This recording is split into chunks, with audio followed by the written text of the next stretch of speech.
جی السلام علیکم، میں ہوں آپ کا میزبان شیراز حسین، اور آج کی ولاگ میں بات کریں گے بلوچ یکجہتی کمیٹی کا جو دھرنا تھا وہ آج 61 دن بعد جا کے ختم ہوا۔ پریس کلب اسلام آباد کے باہر جو ان کا احتجاج وہ ریکارڈ کروا رہے تھے اس کو ختم کیا گیا، اس حوالے سے بھی بات کریں گے۔ اور اسلام آباد میں دہشت گردی کا خطرہ، یہ بہت اہم ٹاپک ہے، اس کے اوپر بھی بات کریں گے۔ اسلام آباد پولیس کا کیا اس کے اوپر رسپانس آیا، اور ساتھ ہی ساتھ مولانا صاحب کا ذکر کریں گے اور بلاول صاحب کا خصوصی ذکر کریں گے آج کی اس ولاگ میں۔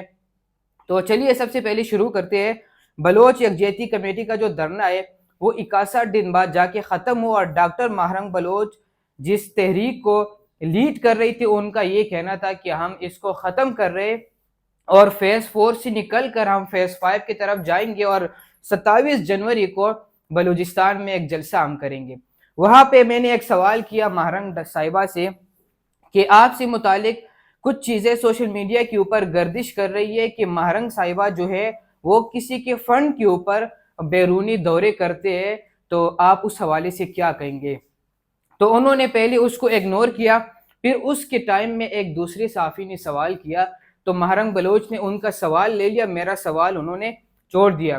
پھر جب ان کا جواب انہوں نے دے دیا تو پھر میں نے دوبارہ ریپیٹ کیا کہ ڈاکٹر صاحبہ آپ بیرونی دوروں کے اوپر کوئی کمنٹ کرنا چاہیں گے یا نہیں؟ تو ان کے ساتھ جو بیٹی تھی سمی دین بلوچ، انہوں نے ان کو کوئی اشارہ کیا، اور پھر ماہرنگ صاحبہ نے مجھے کہا کہ یہ میرے اوپر جھوٹے پروپیگنڈے ہے اور اس طرح بے بنیاد الزامات میرے اوپر لوگ لگاتے ہیں، تو اس طرح نہیں ہے، اور میں نے کوئی مشکوک دورہ نہیں کیا۔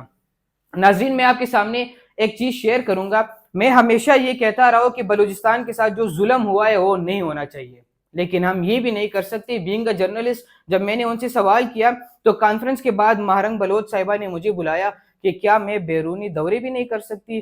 تو میں نے کہا میم یہ دیکھیں، میرا تو ایک سوال تھا، سوال تو میں کروں گا کہ آپ کے اوپر یہ الزام ہے، اور ان سے میں نے سوال کرتے ہوئے یہ ضرور پوچھا کہ آپ ایک تحریک کو لیڈ کر رہی ہے، اور جب کوئی لیڈ کرتا ہے، لیڈر بنتا ہے، تو ان کے خلاف سوالات اٹھتے ہیں، تو میں آپ سے سوال کر رہا ہوں۔ تو یہ کارروائی ہوئی، اور پھر جو کچھ مخصوص صحافی تھے، میرے دوست تھے، انہوں نے مجھے کہا کہ دیکھیں آپ کو اس طرح نہیں کرنا چاہیے، آپ نے یہ کون سا سوال کر دیا؟ تو میں نے کہا دیکھیں جرنلسٹ کا کام ہے سوال کرنا، ہم تو سوال کریں گے۔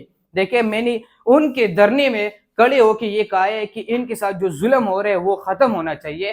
چیف جسٹس آف پاکستان کو اس کے اوپر نوٹس لینا چاہیے کہ مسنگ پرسنز کا جو ایشو ہے یہ کہاں سے ہو رہا ہے، کیوں ہو رہا ہے، اور وجہ کیا ہے، ان کے لوگ کہاں جاتے ہیں۔ اور پھر ماہرنگ صاحبہ جو ان کا جو دھرنا جاری تھا 61 دن بعد وہ جا کے ختم ہوتا ہے، اور آج جو ہے وہ یہاں اسلام آباد سے روانہ ہو گئے۔ پروگرام میں آگے بڑھیں گے اور بات کریں گے بلاول صاحب کے حوالے سے۔ میں بلاول صاحب کا ایک سٹیٹمنٹ آپ کے سامنے رکھنا چاہوں گا، اور ان کا یہ سٹیٹمنٹ ہے کہ مسلم لیگ دہشت گرد کے ساتھ مل کر پی ٹی آئی کارکنوں سے انتقام لے رہی ہے۔ تو بلاول صاحب سے تو پھر سوال بنے گا، اور پھر ہم سوال کریں گے کہ بلاول صاحب 16 مہینے آپ کہاں تھے؟ زرداری صاحب کہتے رہے کہ شہباز شریف صاحب میرے وزیر اعظم ہے، اور ان کو میں نے منتخب کیا، اور ان کو میری خواہش تھی کہ شہباز شریف صاحب جو ہے وہ وزیر اعظم بن جائے۔ 16 مہینے آپ لوگوں نے ملک کو بربادی کی طرف آپ لوگ لے کے چلے گئے، آپ نے ملک کا بیڑا غرق کر دیا۔ آپ فارن منسٹر تھے، وزیر خارجہ تھے، آپ نے بیرونی دورے کیے، اور انتہا کے آپ نے دورے کیے پی ڈی ایم کے ٹائم میں۔ تو کیا آج جو آپ تقریریں کرتے ہیں، جلسوں میں جاتے ہیں، مسلم لیگ نون کے خلاف جو آپ بیانیہ لے کے جا رہے، تو کیا آپ قوم کو بیوقوف نہیں بنا رہے کہ مسلم لیگ یہ کر رہی ہے تو مسلم لیگ وہ کر رہی ہے؟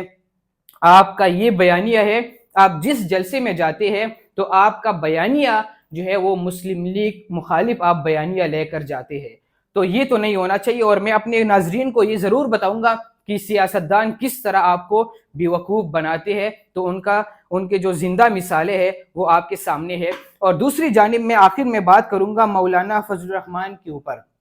ان کا ایک بیان سامنے آتا ہے، ان سے سوال ہوتا ہے کہ آپ کی معاشی مدد سے متعلق ان سے پوچھا گیا، تو انہوں نے کہا مولانا صاحب نے کہ یہ مجھے غیبی مدد ملتی ہے۔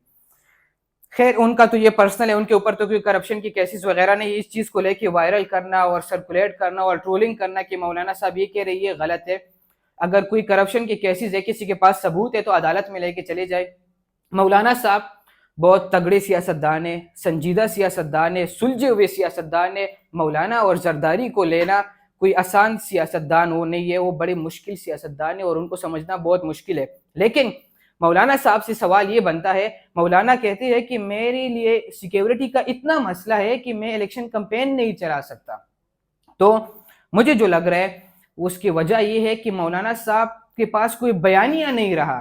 وہ مولانا صاحب جو ہے وہ عوام میں جا کر وہ کیا بتائے، عوام کو کیا بتائے، وہ جا کر جلسے میں وہ کیا کہیں گے۔ پی ڈی ایم کا دورانیہ گزر گیا، 160 پیٹرول کی جب قیمت تھی تو تب مولانا صاحب ملک گیر احتجاج کے کال دے رہے تھے، اور پھر پی ڈی ایم کے ٹائم میں جب پیٹرول 280-90 تک پہنچ گیا تو تب مولانا صاحب خاموش تھے۔ تو یہی لگ رہا ہے کہ مولانا صاحب کے پاس کوئی بیانیہ نہیں ہے، اور خان صاحب کو جو جیل میں بند کر دیا گیا اس سے ان کو ڈبل فائدہ ہو رہا ہے، عمران خان کی مقبولیت میں اضافہ ہو رہا ہے۔ اور میں پہلے بھی کہتا رہا کہ نہ نواز شریف کے ساتھ ہی ہونا چاہیے، نہ زرداری کے ساتھ ہی ہونا چاہیے، نہ عمران خان کے ساتھ ہی ہونا چاہیے۔ اور ابھی کی جو سیاست چل رہی ہے یہ انتقامی سیاست نہیں ہونی چاہیے۔ اگر آج پی ٹی آئی والوں کو اٹھایا جا رہا ہے اور کل نون لیگ کی باری آئے گی، کل زرداری لوگوں کی باری آئے گی، کل کسی اور کی باری آئے گی اور پھر وہ بھی چیخے مار مار کر کہیں گے کہ ہمارے ساتھ ظلم ہو رہا ہے، تو اس طرح کی سیاست نہیں کرنی چاہیے۔ اور ساتھ بات کریں گے اسلام آباد میں دہشت گردی کا خطرہ، اور اس کے اوپر اسلام آباد پولیس کا جو موقف ہے وہ سامنے آ گیا، اور انہوں نے کہا کہ اسلام آباد میں سیکیورٹی کی وجہ سے کوئی تعلیمی ادارہ، کوئی مارکیٹ، کوئی بینک کچھ بھی بند نہیں ہے، سب معمول کے مطابق چیزیں چل رہی ہے، اور جو عوام ہے ان کو چاہیے کہ وہ افواہوں کے اوپر یقین نہ کرے۔ تو اسلام آباد کے حوالے سے جو خبریں گردش کر رہی تھی کہ کچھ یونیورسٹیز میں دہشت گردی کا خطرہ ہے، وہاں پر بم بلاسٹ اور خودکش حملہ ہو سکتا ہے، تو اس کے اوپر آئی جی اسلام آباد کا بھی بیان سامنے آ گیا اور اسلام آباد پولیس کا آفیشیلی بیان سامنے آ گیا۔ اپنے میزبان شراز کو دیجیے اجازت، اللہ نے کے بان۔